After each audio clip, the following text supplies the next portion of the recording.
This is Growthaholics.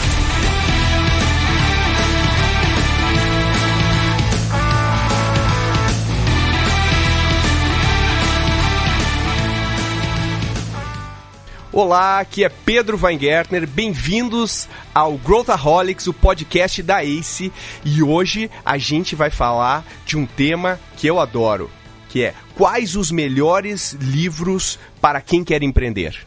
E eu estou aqui com os meus dois amigos, Luiz Gustavo Lima e Arthur Garuti.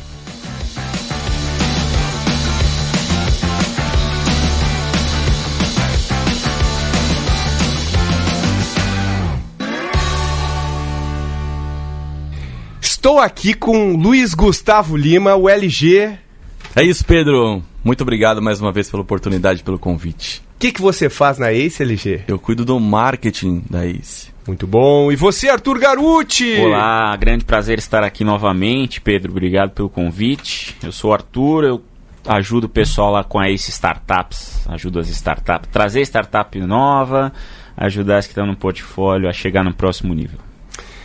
Hoje o tema é um dos temas favoritos da ACE. É o tema que a gente discute nos corredores, é o que a gente mais gosta de falar, e esse podcast podia durar 3 horas, 4 horas, assim, é infinito. Eterno. Podia fazer um podcast só disso. Só disso. Não tem assunto que a gente mais se divirta do que livros. A gente adora indicar livros, a gente adora ler, nós somos extremamente orientados lá na ACE a conhecimento, e hoje a gente trouxe aqui para vocês dicas, sugestões de leitura nossas, pessoais. Eu não conheço as sugestões de todo mundo aqui. Segredo, por enquanto. É segredo, eu trouxe as minhas, que a gente vai compartilhar, de livros que possam ajudar os empreendedores na sua jornada. Coisas diferentes, coisas que vão motivar, biografias, livros técnicos, insights que a gente pode tirar. Então eu queria começar tirando o óbvio da frente. Porque quando a gente fala de livro para empreendedor, sabe aquela lista que sai no exame, a lista que sai lá no blog do Zezinho? Aquela lista de livros eu queria tirar lá da frente. Então vamos fazer um ping-pong rápido aqui para primeiro tirar os livros óbvios da frente. O que é obrigatório ler. É a leitura obrigatória. Leitura que todo mundo... Estamos presumindo que todo mundo vá ler esses antes de qualquer outra coisa. A primeira página do Google, livro, tá lá. É isso aí. Livros de empreendedorismo, tá busca lá no Google, são esses que você vai encontrar. Vamos começar com os super básicos. Eu tenho, obviamente, vou falar aqui na nossa geração, e o Arthur é um cara clássico, né, de gestão, um cara que gosta da gestão mais clássica, mas temos os novos clássicos aí da gestão de startups, e nenhum mais clássico do que a Startup Enxuta do Eric Ries, que foi, na verdade, o precursor de todo esse movimento aí do Lean, das startups e tudo mais. Esse acho que seria um dos mais recomendados aí para o cara que quer montar uma startup. Não necessariamente empreender, embora ajude o método, né, Build, Measure, Learn. Mas, e aí, vocês concordam? Eu gosto do método, acho que ele foi uma derivação de administração japonesa, de PDCA, né, de Toyota Way. E a questão da experimentação para redução de incertezas. Experimentação, né? É isso aí. Acho que é um livro, um pouco da pedra filosofal, assim, desse novo mundo das startups, né? É a pedra filosofal. E ele tem uma dobradinha. Tem uma dobradinha. Não existe ele sem.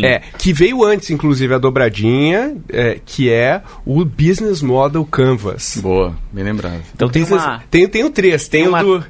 tribadinha, existe isso? Agora existe. Tem a tríplice. A tríplice. Que é o do Steve Blank também, né? Que é o do Steve Blank. Mas vamos lá, do Business Model Canvas, que é o que eu menos gosto. Eu não gosto do Business Model Canvas. A gente não usa na ACE. Eu acho que é um livro, é um método confuso. E aí, se a gente chegar pro Mark Zuckerberg e falar, Mark, qual o segredo do sucesso do Facebook? Não, o segredo é que eu botei na parede lá um canvas e botei canais, parceiros, e eu nunca sei o que é o que naquele diacho daquele Canvas, sempre me confundo, isso é canal, isso é parceiro, isso é... eu não sei o que é o que. Pra mim a gente passa meia hora discutindo o que é o que e não cria um modelo de negócio, é a minha visão, tá? Mas leia, tem que ler pra criticar, certo?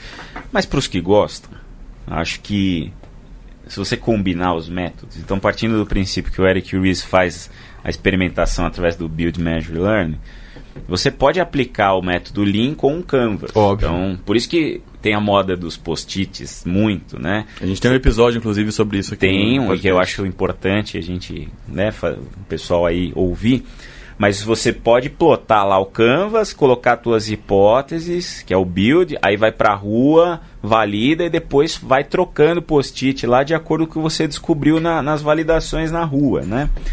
Mas eu também não sou muito fã, viu, Pedro? Eu acho que ganhou-se muito dinheiro com consultoria de Canvas, infoprodutos e afins e não precisa. Do ponto de vista metodológico, talvez ele tenha inaugurado uma sessão de Canvas. Canvas, tudo tem Canvas. Tudo tem agora. Canvas, Tem Canvas de Business Model U precursor e não sei isso. o que, Canvas daqui, Canvas de lá. Mas eu acho que o negócio interessante, em termos de uso do Canvas, é como o Steve Blank usa o Canvas, né? Porque nos livros dele, até no curso online dele, ele bota o Canvas como o guia dos experimentos que serão feitos. Isso. Então ele linka ele fala, bom, se a minha hipótese de canal é essa, como que eu testo esse canal, como que eu crio um experimento para testar esse canal. Talvez, nesse sentido, possa ser legal, embora eu acho que ele possa ser muito simplificado em termos de framework, né? Bom, temos essa trinca aí. Então, do Steve Blank, não falamos do Steve Blank, eu sei que o Arthur é um fã do Steve Blank. Sou um fã. Eu digo para os meus alunos que o Steve Blank é o Kotler das startups, né? Por algumas razões. Primeiro porque o livro é um livro chato, né? Você não vai ler esse livro na praia. Não vai. É um livro de consulta. Certamente. Você vai ler ele de maneira assíncrona, então você vai consultar os capítulos de acordo com a necessidade de validação que você está passando. Mas eu acho que combinar o método do Customer Development do Steve Blank com o Eric Ries é uma dobradinha melhor do que você fazer, por exemplo, a dobradinha do Canvas com o Eric Ries, porque já está dentro das 4 fases do Steve Blank o modelo de experimentação proposto pelo Eric. E eles trabalham muito juntos. E é prático, né? Muito prático. Eles já fizeram várias O Eric conferências. é um discípulo. É um discípulo. Blank. O Steve Blank, para mim, é um dos papas teóricos aí do empreendedorismo. Um dos poucos que conseguiu fazer alguma fórmula para empreender, o que é algo quase impossível, na verdade. Legal. Vamos entrar nisso. Que mais? Que outros livros? Agora tiramos a trinca básica aí. Que outros livros aí? O LG tá com a bibliografia da Ace aberta aqui na frente dele. Mas você sabe que isso é interessante, porque sempre mandam e-mails pra gente pedindo qual que é a nossa bibliografia. E, obviamente, vocês sabem bem, a gente tinha uma bibliografia de 15 livros que hoje já está em 50 livros. Vamos botar nos show notes a nossa biografia? A gente tem muito livro para indicar lá. Botão, Bom, se a gente passou a trinca, acho que faz sentido falar da estratégia do Oceano Azul, né? Legal. Que é um clássico de empreendedorismo que basicamente provoca a reflexão de esse mercado que você está se propondo a atuar, ele de fato tem oportunidades reais ou ele tem muita gente e fica mais difícil para você, que é o Oceano Vermelho, né? Acho que esse é um clássico. E ele também inaugurou o case do Circo de Soleil pelo mundo. Desde então o Circo de Soleil ficou muito conhecido por conta do livro A Estratégia do Oceano Azul. Do Shankin, é um modelo europeu aí de... Né, a gente estava falando tudo de autor americano. Não, o Osterwalder, né? O Osterwalder, ele é... Não sei. O que? Norueguês? Enfim, acho que é. Ele é do... Mas foi meio que um crowdsourcing, né? O Business Model Até deu um rolo aí. Foi co-criado. Foi co-criado. Eu não sei, descobriu de onde é que é o Shankin? Deixa eu pegar aqui. É o autor, Shankin, né? O autor do Oceano Azul. Então, enquanto o LG faz em tempo real uma busca... Porque aqui é assim, né? A gente faz ao vivo. Aqui faz ao vivo. Como diria o Fausto, né? O Fausto, teu grande ídolo. Agora, que outros livros a gente tem aí? Vai começar já? Não. Básicos. Tem outros básicos? Só pra tirar eu vou falar um básico, assim, que por conta do conceito do Job to be Done, que eu acho que é um conceito central para você conseguir empreender com efetividade, entendendo as dores reais, a necessidade do mercado. Então, acho que o Innovator Solution do do Christensen, né, lá de Harvard. É um livro clássico. Esse conceito não vem desse livro, mas acho que ele aborda muito forte o Job to be Done no Innovator Solution. E eu acho que vale muito a pena aí para os empreendedores esse daí, como clássico, como atemporal, como algo que você vai levar para a vida. Legal. Algum do Falcone, Arthur, que tu recomenda? Aí é golpe baixo, né? Pra mim, todos. É outro livro. O Verdadeiro Poder é bem legal. O Verdadeiro Poder é muito bom. Bom. Aquele de tomar notas também pra gestão, o gerente eficaz também é muito bom. Mas esse aí é do Peter Drucker, né? É? O gerente eficaz? Gestor eficaz. Gestor eficaz. Então é Peter Drucker. Eu acho que é gerenciamento da rotina. Gerenciamento de rotina. Do Falcone. É isso aí. Que, aliás, esse o gerente eficaz é um grande livro do Peter Drucker. Eu recomendo muito. Aliás, os clássicos que perduram, né? Na dúvida, pega um livro do Peter Drucker e começa a ler, você vai ter uma experiência fantástica. Shankin sul-coreano. É sul-coreano, mas vem da escola europeia. Eu acho que é do INSEAD. INSEAD, sim. Do INSEAD, é isso aí. Sul-coreano, Shankin. Óbvio que esse nome não ia ser francês. Mas vamos lá, agora voltando aqui para os nossos... Tem mais algum básico? Vamos tirar da frente mais algum, não? Deixa para a turma aí comentar. Tá bom. Tá bom. Mas eu acho que esse aí já dá um repertório legal, né? Se você, ouvinte, acha que tem mais algum básico, coloque nos comentários, nas redes sociais aí, a gente vai crescer a nossa lista de básicos. A gente também vai colocar todos os nossos aí da ACE nos show notes para vocês. E vamos começar, vamos fazer um de cada um, papapum, acho que é mais legal, né? Vamos então pegar livros agora, tiramos os básicos da frente, vamos pegar os não óbvios com Arthur Garuti. Não, eu não quero começar. Você não quer começar? Por que não, Arthur? Bora lá. Eu sou um cara gentil, eu quero então, passar para alguém. Pedro Van Gettner, começa você. Eu vou começar então, cara. Mas assim, eu queria primeiro dar um disclaimer aqui, porque a maior parte dos livros que eu vou recomendar não tem em português. Lamento, então não tem. Mas são muito bons. Alguns têm, mas a maioria não tem. Então eu vou começar com um que tem, que é o Endurance, da Caroline Alexander, que é a história do Shackleton. Do Shackleton, que foi aquele camarada que ficou 2 anos com o seu time, preso no meio do gelo e conseguiu sair sem nenhuma morte. Onde? Da Antártida? Da Antártida. Ele ficou... ele foi, era uma expedição, deu errado, obviamente. O navio congelou, né, o gelo, e prendeu todo mundo lá. E os caras tinham que sobreviver comendo focas e enfim, fazendo tudo que vocês podem imaginar. E você imagina os conflitos que tinham entre as pessoas lá, que estavam à beira da morte. Não tinha tecnologia na época, foi no início do século. Então, não tinha ninguém que fosse salvar os caras. Eles tinham que se salvar. E aí veio toda a jornada de superação do Shackleton, de manter o time vivo e manter a cabeça fria diante da adversidade. Que eu acho que tem muito disso do empreendedor, manter a cabeça fria diante da adversidade. Até um novo livro, novo livro do Ryan Holiday, que fez o Obstáculo ao Caminho e vários outros, Stillness is the Key. Ele mostra como o líder que é still, que é o cara que não se deixa afetar pelo ambiente, mas que digamos, como é que stillness, não sei como é que traduz stillness, mas o cara consegue ficar calmo, meio resiliente, né? Mas seria uma coisa meio quase... Serenidade? Serenidade, eu acho que talvez serenidade.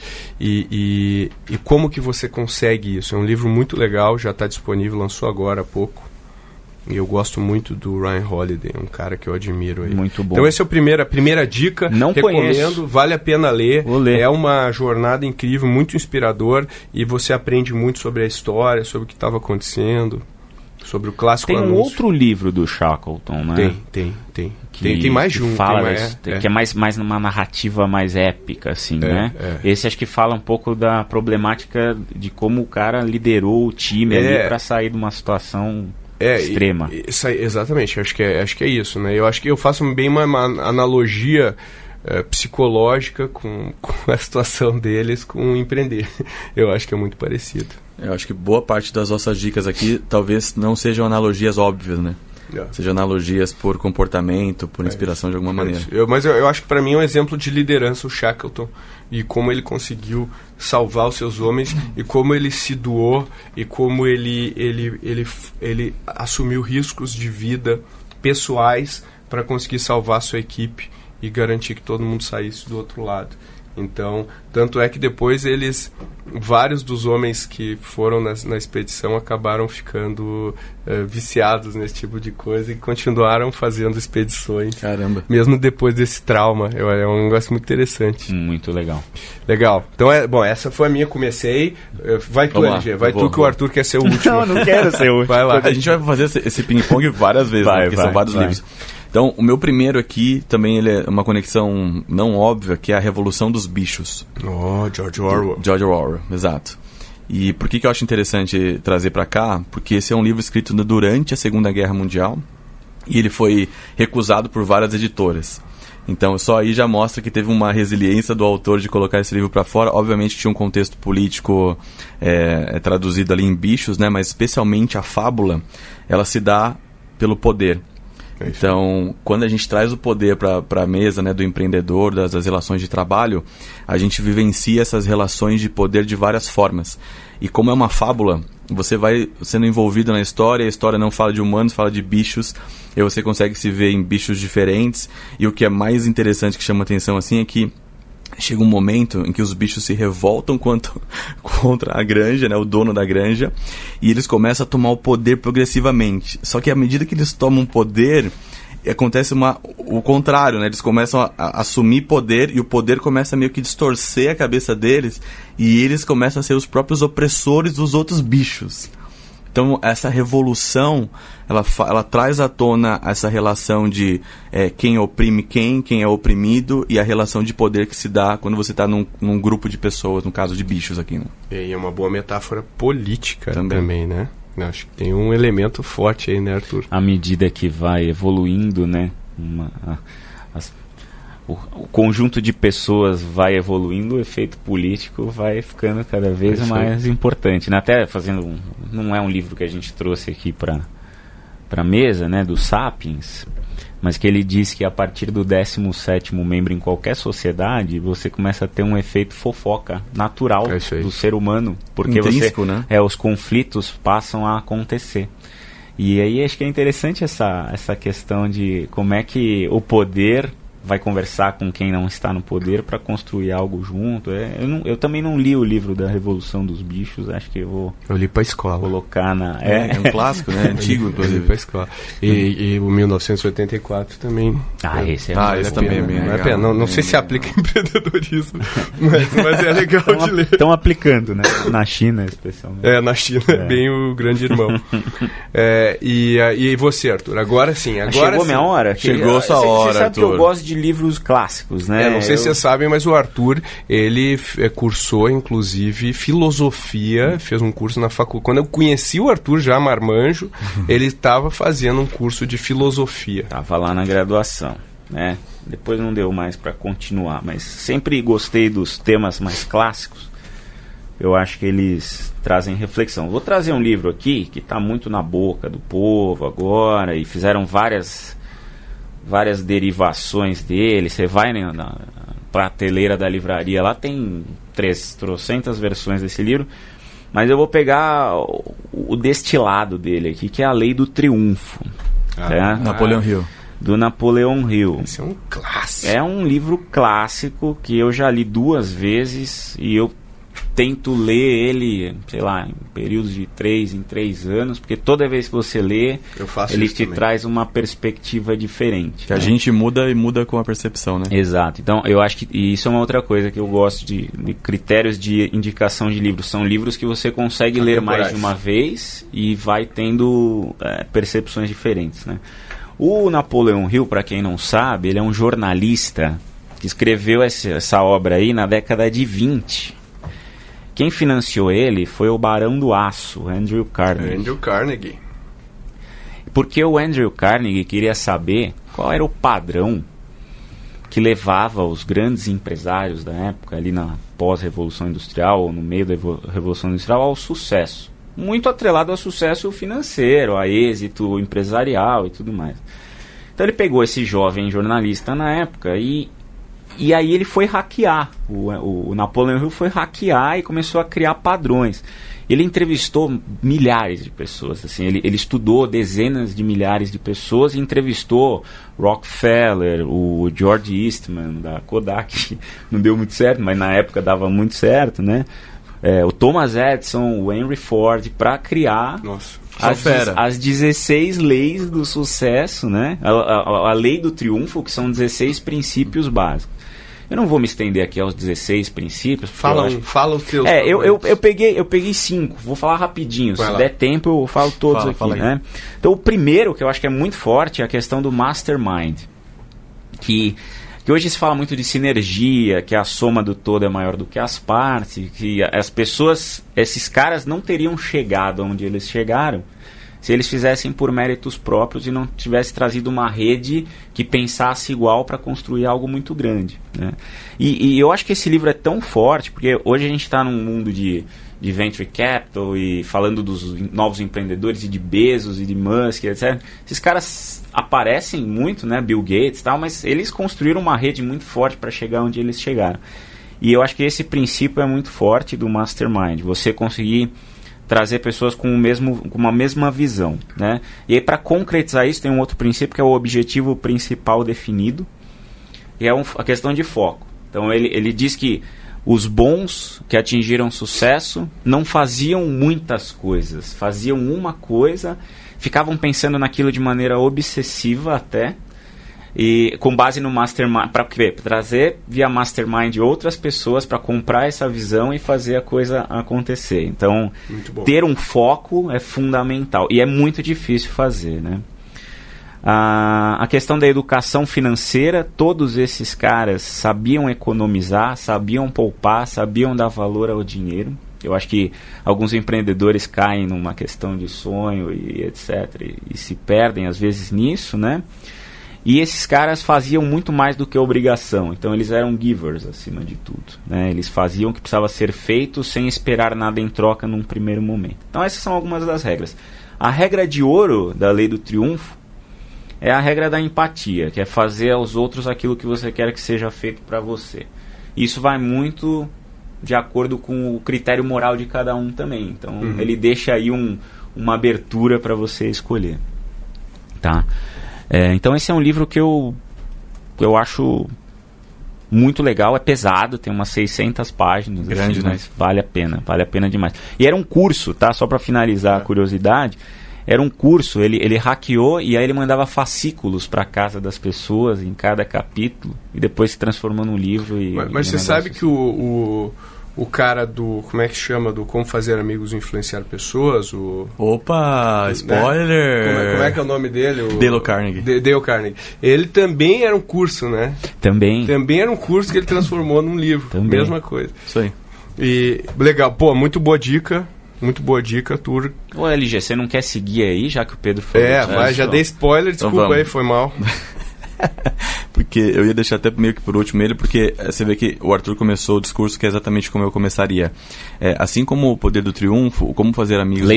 A Lei do Triunfo e Como Fazer Amigos e Influenciar Pessoas, eles são clássicos muito bem fundamentados, porém de uns tempos pra cá, né, Arthur, a gente viu uma certa... Estão banalizando, né? Distorções de democratização do conteúdo, sabe? Então pega um elemento do livro e, por exemplo, o Arthur citou Mastermind. Hoje existe uma certa febre de Masterminds, só que o jeito que o livro aplica, o jeito que o conceito foi desenvolvido, o método, ele é mais profundo e técnico do que o que a gente vê hoje. Então é só um cuidado, um disclaimer, né, que a gente precisa fazer aqui. O Como Fazer Amigos e Influenciar Pessoas eu trouxe porque a gente vive com o empreendedor todo dia, especialmente os, como lá no Vale do Silício eles chamam os tech guys, são técnicos, né? E a gente vê muita oportunidade de empreendedor que trabalha com startups de desenvolver as habilidades de relacionamento. E esse é um livro que, como o Pedro disse, ele era um curso, né, um treinamento, e ele não só foi muito bem sucedido naquela época, como até hoje os principais cursos de comunicação, relacionamento, oratória, utilizam como base o Dale Carnegie para falar isso, né? Então, por isso que eu escolhi esse livro. Então, é muito comum o empreendedor chegar e falar assim, pô, eu tô com dificuldade de fazer o meu time ir para onde eu quero que ele vá, sei lá, uma demanda desse tipo. E o livro ele aborda desde aspectos de empatia, de se colocar no lugar do outro, até em que momento você faz a relação de orgulho e ego, dentro de um contexto de liderança, de desenvolvimento de pessoas.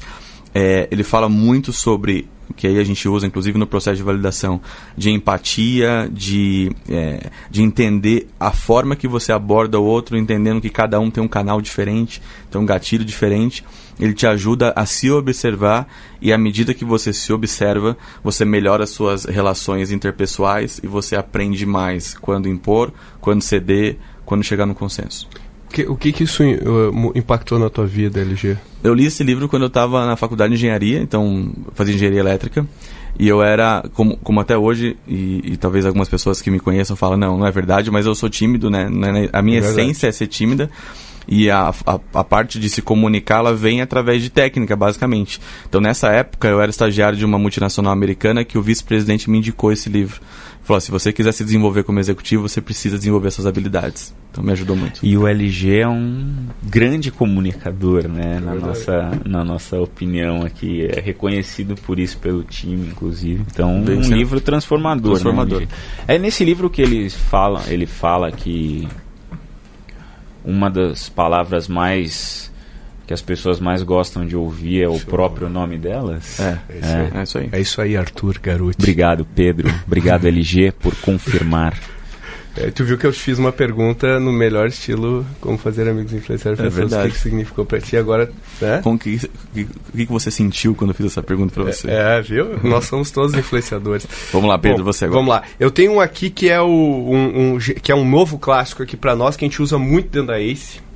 Muito utilizado na liderança da ACE, a gente gosta muito, que é o Extreme Ownership. Jocko Willink. 4:30 da manhã, o relógio. Eu parei de seguir o Jocko no Instagram porque é muito foda. Ele bota lá todo dia, ele bota o relógio dele acordando 4 da manhã e não é comigo, eu não acordo. Mas o Arthur acorda 5 aí, tu acorda 5? Eu parei. Agora eu tô acordando 10:06. Tá bom. Porque... Né, repita, 10:06. Bom, e o que é esse livro? Esse livro, Jocko, ele é um Navy SEAL, que é um cara tough guy, né? Um durão, assim, que... Não sei se vocês viram aquele filme do American Sniper, né? Que tinha o Bradley Cooper, tava no deserto, lá no história verídica, no Iraque, né? Lá. Era Iraque ou era Afeganistão? Era Iraque, né? E ele era um sniper e tal. O Jocko, ele era o chefe do cara do Kyle lá, que era o sniper. Cooper, que era o sniper. Então ele viveu aquilo lá e hoje ele se dedica a dar treinamentos para executivos usando os métodos de liderança que ele aprendeu lá. E eu gosto muito de pegar liderança de situações de high stakes, assim, de alto risco, né? Alto estresse. Então, é o esporte e o militar. Geralmente, a liderança tem que ser... Não adianta ser o chefe lá do crachá, porque você tem que ir além para conseguir fazer as pessoas... chegarem no objetivo. E eu gosto muito da maneira como o Jocko fala, porque no livro ele sempre dá um exemplo de guerra, do que ele fez numa guerra, e ele dá um exemplo no meio corporativo. Ele dá cada capítulo é um princípio, digamos assim, e são coisas muito simples que ele usa, do tipo, poxa, tá claro o plano, tá claro o que o cara tem que fazer, você entendeu o que você tem que fazer, se não entendeu, vai até o teu líder e conversa com ele. Então, e ele fala muito de você ser liderado e você liderar, né? Eu acho que um bom líder é um bom liderado, né? Eu gosto muito da maneira como ele aborda as coisas e como ele simplifica coisas que a gente toma como complexas hoje. O que foi mais marcante do Extreme Ownership na minha leitura foi o Jocko deixar muito claro que, em última instância, a responsabilidade sempre é do líder. Sempre. Né? E aí, quando você internaliza isso, Não tem jeito. It's Você vai always- ficar always my vai ficar fault. num desconforto eterno. E o Total. empreendedor precisa disso, É isso né? aí, é Subir a barra, o sarrafo lá em cima para chegar no próximo nível sempre. Isso aí. E a gente gosta de culpar tudo. Economia, não sei o quê. Nossa, a gente nem fala disso na Ace, né? Para os empreendedores. Então, quando o empreendedor vem com um papo de o mercado caiu. Que mercado, cara? Você Isso não é muito nada no interessante, mercado. né, Arthur? hein? Porque de fato aqui na ICE a gente não entra nesse tipo de, nem desculpa, mas de discurso mesmo, né? O A PIB. A lei e tal. a gente é assim, ó, extreme ownership de verdade. Quem tá ouvindo a gente saiba que isso acontece de verdade aqui na ICE. É isso aí. Então esse é um. Vai lá, Arthur. Sou eu agora? Eu tô mudando a ordem aí, mas é... Bom, vou passar um outro aqui que tá bem na moda aí. Mas eu gosto. Vou fazer o quê, né? Vai lá. Que é o antifrágil, né? Taleb. Nosso Taleb Talebão querido. da massa. Mas o Taleb, na verdade, ele tem um corpus, né? Ele tem uma obra muito grande, que os livros têm um encadeamento entre eles, né? Então o último que ele lançou foi o Skin in the Game, que ele se apropriou de uma expressão, né, muito bacana. Mas acho que um livro bem interessante é o Antifrágil, que também é outro livro hardcore, assim, Denso, 750 páginas, né? 7 macro capítulos lá que ele diz. Que é basicamente ele tenta colocar provas de que pessoas antifrágeis elas se beneficiam do caos, do incerto. Tem até um outro livro dele, o Incerto, né? O Cisne Negro e afins. E ele parte do princípio que o mundo é uma sucessão de eventos aleatórios. Fala muito de aleatoriedade. É isso. E que pouco a gente consegue controlar. E que existem as entidades frágeis, que na primeira dor de barriga vai quebrar. Existem as entidades robustas / resilientes, que são aquelas que resistem às incertezas que acontecem por aí. E o último nível, que são os antifrágeis. São aquelas entidades que se beneficiam da dor, se beneficiam do problema, do caos. Quanto mais porrada, mais forte. Exatamente. Então você fala, ele até cita alguns exemplos, uma corrida de cavalos. Cavalos que correm com outros cavalos mais fracos, a chance dele perder uma corrida é maior do que quando ele está com rivais mais fortes, porque ele vai querer se provar naquilo e ele vai se esforçar mais. Então tem um agente estressor o tempo todo na filosofia do Taleb, que é você esticar a corda e ficar mais forte, né? Então os anticorpos, a outra coisa que ele fala sobre vacina, se você ficar vacinando demais. Aí tem as polêmicas todas, né, da galera anti-vacina e tal, mas se você vacina demais uma criança, você cria lá no final da vida dela uma série de doenças crônicas quando está na velhice, porque você antecipou uma forma da criança interagir com o meio e não criar os seus próprios anticorpos, né? Então você está criando ambientes estéreis que a longo prazo podem ser perigosos. Enfim, ele dá exemplos mil. E é super polêmico. É legal demais. Mas é legal por isso. Eu né? acho fantástico porque faz a gente pensar. Eu acho que esse é o objetivo de livro, né? Lidar com a incerteza pode ser uma opção e isso pode ser muito bom, né? LG. Vamos lá que tem vários ainda aqui, o tempo tá indo. Eu trouxe um também, aproveitando esse do Arthur, então, para ter algum tipo de relação, chama Os 4 Compromissos, do Miguel Ruiz. Conhece?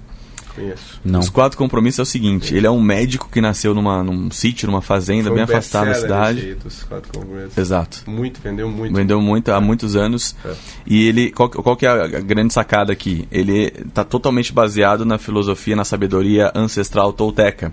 Então por isso que ele chama Os 4 Compromissos, e depois ele explica a questão do tolteca, porque ele, uma espécie de sitiante caipira do interior, foi para a cidade grande, se formou em medicina, se tornou cirurgião, e aí ele começou a perceber que existiam crenças autolimitantes que faziam que as pessoas sofressem desnecessariamente. Se não for essa a principal, é uma das principais causas de estresse de empreendedores, né? Uhum. A gente vive a sofrer todos os dias, sendo porque de fato eu sofro por algo que aconteceu, ou porque eu acho que vai acontecer, eu já começo a sofrer por antecipação daquilo. E aí ele criou 4 compromissos, e que dá o título do livro, e que tem muito a ver com o que o Arthur acabou de dizer, por isso que eu já trouxe ele para cá. Primeiro, seja impecável com a sua palavra. Segundo, não leve nada para o lado pessoal, que é muito difícil. Terceiro, não tire conclusões, que é mais difícil ainda. E quarto, dê sempre o melhor de si, que tem a ver com os livros que vocês dois indicaram. Então, pensa, esses 4 compromissos sendo vividos, praticados diariamente, o seu nível, a sua força mental, emocional, até física para lidar com as situações, ela fica muito mais no seu controle, no seu autocontrole, do que tirar conclusões precipitadas, sofrer por antecipação, e pior ainda, né? Quando a gente leva pro lado pessoal e aquilo nos consome por dentro. Né? Adorei, me motivei, eu vou reler, cara, faz muitos anos que eu li esse livro. Muitos anos. Muito bom, LG, não conhecia. Muito bom, vale a pena, dica excelente aí do LG. Pegando um mais obscuro aqui, né, pegando o link do LG, tem um que se chama War of Art, do Steven Pressfield. E esse é um livro super legal. O Steven Pressfield é um autor bem famoso, especialmente nos Estados Unidos, escreveu vários livros, é um autor de ficção. E esse é um livro de não ficção que ele bota a teoria dele para fazer um livro. E ele coloca assim, como que eu me motivo que eu quebro um negócio que se chama resistência. Ele cria um personagem que como se fosse algo que te impeça de fazer as coisas que você deveria estar fazendo de verdade. Então, e ele fala, cara, sabe aquele artigo que você tem para escrever, aquela empresa que você quer criar e você não cria porque você tem medo do julgamento dos outros e tal? Aquele medo se chama resistência. Então ele empacota todos esses medos na resistência. Ele fala assim, cara, como que você lida com a resistência? Olha para ela, fala, não vou ouvir você e eu vou fazer o que eu preciso fazer. E aí ele mostra que quando você faz o que você deveria fazer, vem um alívio, você se sente bem, porque daí você quebrou a resistência. Então, eu gosto de ouvir várias vezes esse livro, eu ouvi várias vezes, quando eu tô assim, meio desmotivado, ele me motiva, ele é bem pequenininho, bem curtinho, vale a pena, The War of Art. Excelente, muito bom. Arthur Garuti. Arthur Garuti. É meu último aqui, hein? Vai lá, vamos lá. Como o Pedro falou, eu gosto de filosofia, então botei um hardcore aqui. Tá? Agora eu sabia que vinha. Tava esperando por esse, Arthur. Discurso do método René Descartes. René Descartes, maravilhoso. Né? Alguém já no mundo, no ensino médio, fez aquela prova sobre o discurso do método, né? Mas poucos provavelmente leram esse livro, ou leram a obra do Descartes do jeito que eu recomendo. Você trazia esse livro para Ace, né? Cara, eu trazia, você lembra disso? Você trazia. Porque eu fichei ele por completo. Você trazia, né? Na aula, você ia lendo e relendo. Foi um dos livros, acho que eu demorei uns 6 livros, uns 6 meses para finalizar, porque eu lia linha por linha, para entender exatamente, né? Assim, pra quem não sabe, Descartes é um filósofo francês, morreu acho que moderno. Mas pré-iluminismo. Ele é o precursor, ele é o precursor, exatamente. Então, assim, ele morreu em 1650, eu acho, tal. Teve uma educação super tradicional, serviu o exército, aí chegou um momento lá que começou a dar loucura. E ele falou, cara, o que é a verdade? Que é aquela pergunta básica, né, de filosofia, se existe verdade, não existe verdade. E aí ele começou a criar um método para entender o que era verdade de fato. E aí a primeira coisa que ele fez foi o que a gente fala de suspensão total do juízo. Ele começou a duvidar absolutamente de tudo, inclusive de se ele vivia, se ele não vivia, se enquanto ele sonhava era sonho mesmo ou era a vida real e o que a gente acha que a vida real é sonho. Uma loucura maluca, né? E daí dessa brisa, que eu não sei se era sóbrio ou com algum outro tipo de substância que ele estava usando no momento, ele chegou à conclusão da frase mais clássica dele, que é o penso, logo existo, né? Que é famosa, né? Frase famosa. Que é a questão de você... A gente molda o mundo porque a gente cria coisas, né? A gente é o único ser capaz de pensar e moldar o mundo de acordo com a nossa razão. E por que eu acho que esse livro é tão legal? Depois, aí ele desenvolveu um método em cima disso, né? Então a primeira coisa é você duvidar de tudo. Então você olhar para as coisas e entender o porquê que elas existem daquela forma, tirar o senso comum da jogada e fazer um pensamento proprietário sobre as coisas, e que a verdade só vai ser buscada quando você disseca isso em pequeníssimas partes. Então você vai da verdade mínima e em cima dela você vai construindo o próximo passo. Foi daí que gerou muito a tua cara, a evolução da... Estou assistindo aqui ele falando e anotando ao mesmo tempo, tá? Né, porque foi daí que gerou, por exemplo, a evolução de toda a ciência que a gente conhece hoje, cara, engenharia, medicina, a álgebra do jeito que a gente estuda hoje, geometria, é tudo baseado nisso. Então vai fazer uma equação, por exemplo, matemática. Se você errou a premissa inicial, lá, um cálculo inicial de uma equação, o resultado final dela vai estar errado. Então, e aí, trazendo para o mundo dos negócios, né, quando você roda um PDCA, se você não sabe qual é a causa raiz do problema que você está querendo resolver, você não vai resolver aquilo direito. Então, eu acho que quem gosta de gestão, por exemplo, empreendedores que querem trazer a verdade para os setores deles, deveriam ler Descartes. Muito bom. E o Descartes sabia fazer conta, né, cara? Ele era um matemático. Era ali, monstrão, cara. E depois, todo mundo construiu em cima dele. Aí, todo mundo. Do Hobbes Hobbes, depois veio os falsificacionistas. Bom, enfim, aí é um assunto. Todo mundo cresceu em cima do Descartes. Vai lá, LG. Bom, agora eu vou trazer um livro para quem está ouvindo a gente que quer empreender. Agora já fala empreende. A Mônica e seu bolinho só para quebrar Maurício de Souza produziu. Trazer poderia o próximo ser Nietzsche, né? Alguma coisa do tipo, lá do Marcelo de Nietzsche, alguma coisa do tipo. Mas não. Esse é um livro para quem está ouvindo que quer empreender ou já empreende, que é movido por propósito, por resolver um problema real, porque viveu aquilo, que é O Banqueiro dos Pobres, do Mohamed Yunus. Boa. Esse é um livro absolutamente espetacular, tanto para inspirar quanto para modelar, porque quando a gente fala hoje de fintechs, esse cara criou uma fintech em 1976, né? Então, para quem não associou o nome à pessoa ou não conhece, ele criou um banco chamado Grameen, que é o Grameen Bank, lá em Bangladesh, na Índia. E no episódio aqui que a gente falou, se eu não me engano, estava o Pedro, Felipe e eu falando sobre por que as startups morrem. A gente falou das principais causas e também a gente falou o que deve fazer. A gente deu algumas dicas no final.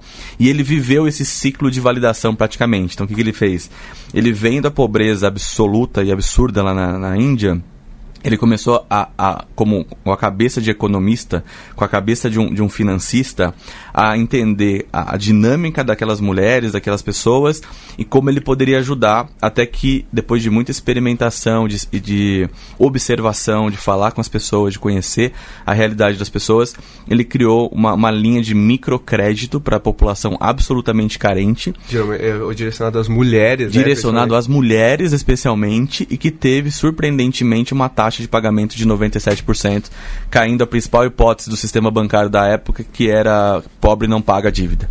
E aí, quando ele provou aquele, hoje que a gente chamaria de um piloto, né, de um MVP, ele começou a escalar aquilo na Índia e aquele modelo se provou uma operação absolutamente viável, cresceu no mundo inteiro do ponto de vista financeiro, de escalabilidade, com o objetivo de, quando a gente fala resolver um problema real, problema que é da pobreza extrema, e através de microcrédito para mulheres, ele criou a maior rede do mundo de microcrédito para pobres. É muito legal.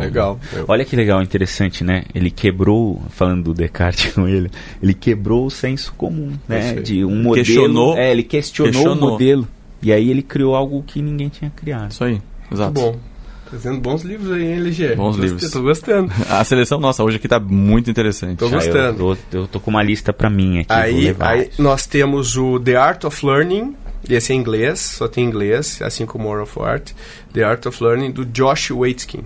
E o Josh Waitzkin, para quem não conhece, ele começou a carreira dele como um enxadrista.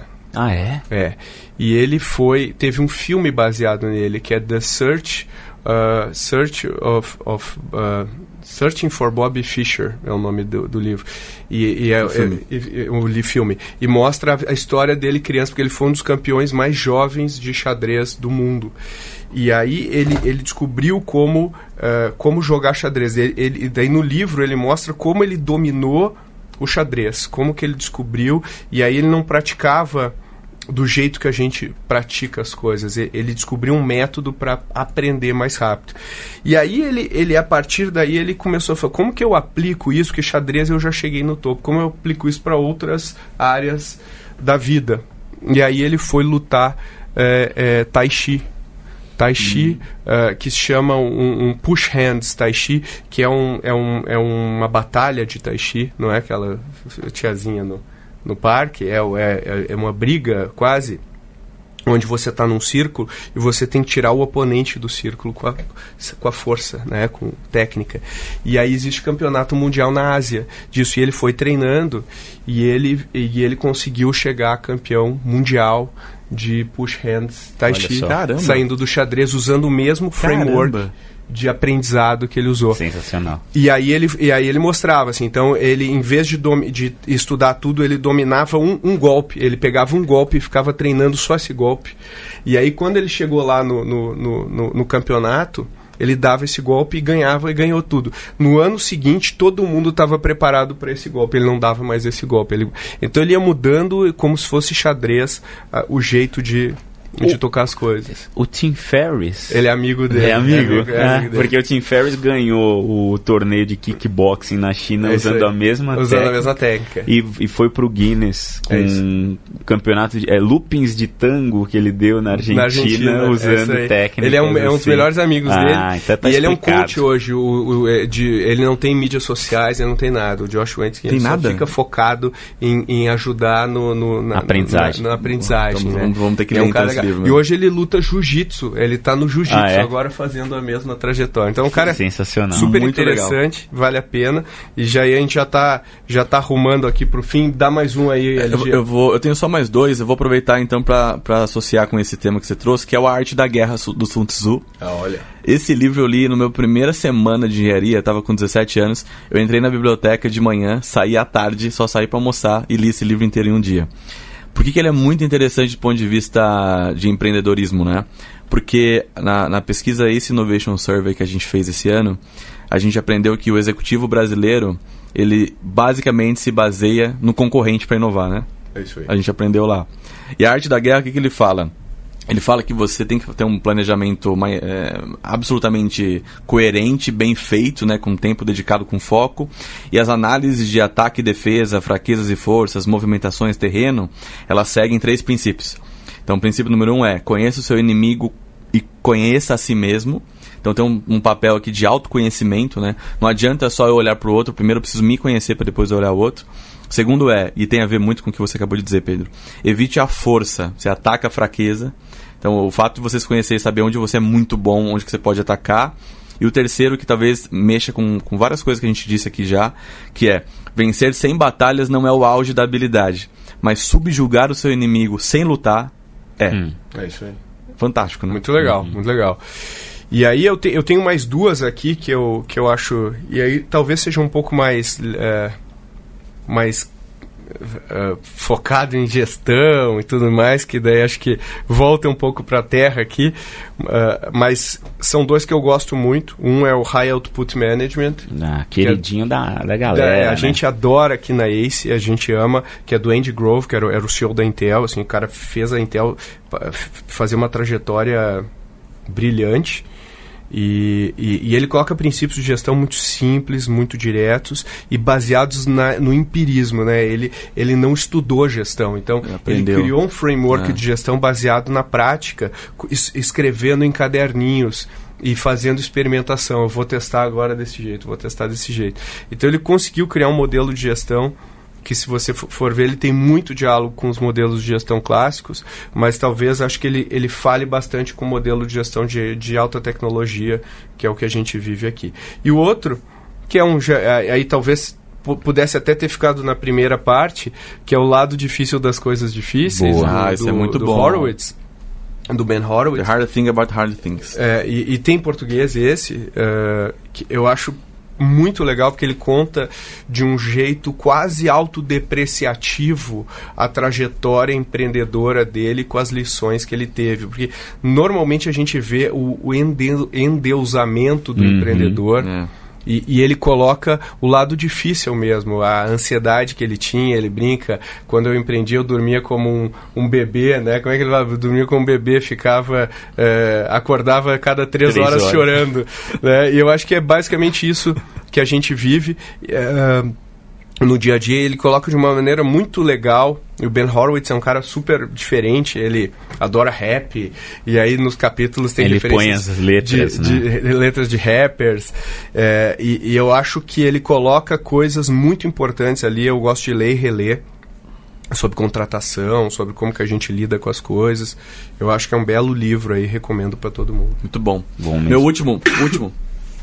Quer ir, Arthur? Não, eu parei, né? Então, é verdade. Porque acabou. o High Output Management era uma dobradinha. É uma dobradinha. Se o cara pegar o Descartes e o Napoleon Hill, já dá todos os nossos em duração do que o cara vai precisar para ler. E o antifrágil, né? O antifrágil, não. Então, eu dei acho que 1.300 páginas de leitura pra galera. De leitura aqui. Então fica tranquilo, Arthur. Você tá bem representado. E se a pessoa gostar do Descartes, ele pode explorar toda a filosofia e aí a gente faz um só pra isso. Filosofia e negócios. A gente pode fazer um podcast. Se a galera quiser, a gente faz um só de filosofia bem legal, e negócios. Peçam, comentem aí, filosofia e negócios com Arthur Garuti. Vamos. Vamos lá. Meu último, então, esse eu gosto demais. Tava falando pro Arthur aqui, quando a gente tava vindo pra cá, que especialmente esse livro eu contei pro Arthur antes, porque ele é o berço do Customer Centric, Pedro. Oba! É o Sam Walton, biografia do Sam Walton do Walmart. Belo livro. Esse é um livro fantástico, porque inclusive dizem que o Jeff Bezos andava com esse livro embaixo do braço no começo da Amazon, porque ele era meio doido, né, assim, o Sam Walton. Ele de fato, ele tinha uma obsessão incrível pelo cliente. Ele lendo a biografia, enfim, tem várias biografias interessantes para ler, mas falando especialmente a dele, ele era tão fanático por aprender, por se desenvolver, por ser uma pessoa curiosa, que ele pilotava. Então, quando ele ia abrir uma nova unidade do Walmart, ele pegava o aviãozinho dele, ia para a cidade, fazia uma espécie de vistoria, e aí sim ele escolhia o lugar que ele ia colocar a loja. Ele implementou o conceito de sortimento de produtos do jeito que é hoje. Então, por exemplo, acho que, se eu não me engano, o título do livro da biografia do Jeff Bezos é A Loja de Tudo, né? Uhum. Esse conceito de A Loja de Tudo veio do Walmart. E o Sam Walton, naquela época, ele tinha uma lojinha que era absolutamente pequena, mas muito multicategoria. Ele não deixava o cliente sair de lá sem comprar alguma coisa, desde vassoura até produtos de limpeza. Então, de fato, ele foi o grande empreendedor que puxou essa questão de cliente como o pagador dos nossos salários, da nossa conta, o nosso chefe, e essa obsessão pelo Customer Centric que veio muito dele. E a última coisa que eu quero chamar a atenção aqui no caso do Sam Walton, que tem similaridades com o Samuel Klein das Casas Bahia, que também é uma biografia muito boa. Ele era tão focado em metas que ele fez uma vez um combinado com o time, que se eles atingissem a margem de lucro de 8%, diz o livro, ele dançaria Hula Hula em Wall Street. E se você procurar hoje no YouTube, tem o Sam Walton dançando Hula Hula em Wall Street. Genial. É muito legal. Muito legal. Eu gosto muito dessas histórias. Eu acho que tem muito empreendedor clássico que a gente não estuda. Eu recomendo todo mundo ler a biografia do Rockefeller, do Andrew Carnegie, do Harry Ford. Todos esses caras aí que mudaram o mundo como a gente conhece ele hoje. O Walt Disney, deveriam nos inspirar.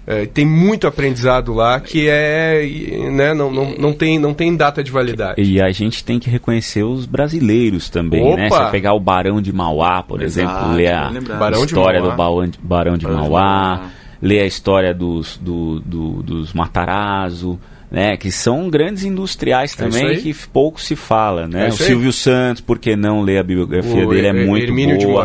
Hermínio de Moraes. Tem muita coisa legal. O pessoal aí do 3G também, o né? Abílio Diniz. Então, acho que são boas histórias também, né? Muito legal. Bom, estamos chegando no fim do nosso podcast aqui. A gente poderia ficar mais umas 2 horas. E eu acho que cabe um repeteco. Esse podia virar um podcast frequente nosso aí, que a gente faz a cada X tempo, porque tem muito livro aí que a gente lê e poderia indicar. E se você aí que está ouvindo também tem recomendações, indique, que a gente vai fazer um futuro podcast aqui sobre o tema. E, bom, como a gente hoje não tem uma conclusão para tirar, a gente só está indicando livros, não precisa mais a gente fazer aquela rodada para responder a nossa pergunta, mas eu acho que fica uma provocação final aí para os nossos ouvintes. Arthur, o que você tem aí no seu método mais filosófico de pensar? Busquem coisas atemporais para ler. Eu achei que você ia dar o Bilu. Muito.